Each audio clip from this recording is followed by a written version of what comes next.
At the very top of the list is one I've already mentioned, but you'll probably hear it 10 times throughout tonight because it's so central, and it is customer obsession. It's customer obsession instead of, for example, competitor obsession, or business model obsession, or product obsession, or technology obsession. There are many ways to center a business.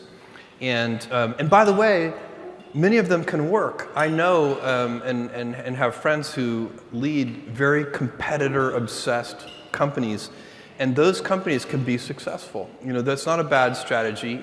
You have to be really good at close following. You identify winners when you watch your competitors very carefully. If they latch onto something that's working, you duplicate it as quickly as possible. It's a very good strategy in some ways because you don't have to go down blind alleys. If you're not pioneering, if you're only close following, it has some advantages. But it has some disadvantages too. And I like the customer obsession model. I think it's the right one. I think it's better than product obsession even. I think product obsession is not bad, but I think customer obsession gets you there in a healthier way. So that's one of the principles, one of the approaches that we take in every single thing that we do. The second one is that we are willing, I would say even eager, to invent and pioneer. So that is, I think that goes along, it marries really well with customer obsession. Customers are always dissatisfied. Even when they don't know it, even when they think they're happy, they actually do want a better way, and they just don't know yet what that should be.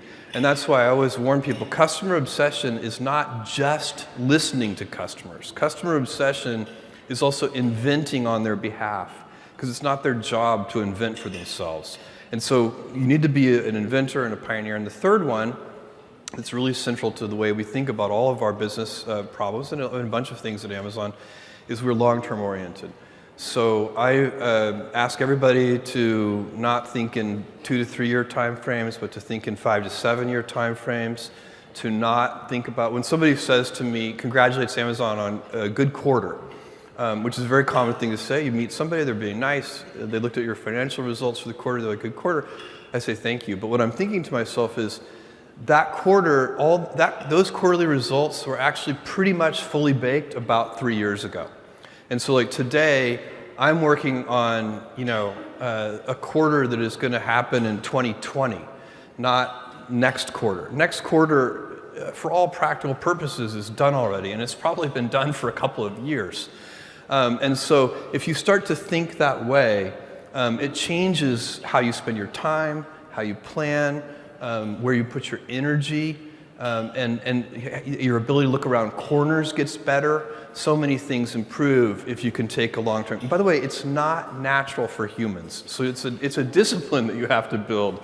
The kind of get rich slowly schemes are not big sellers on infomercials. And so that's something that you have to sort of steel yourself for and discipline and teach over time. So that's what is Amazon. I would say really it's a collection of principles and it's an approach that we deploy, and it's fun. I dance into work.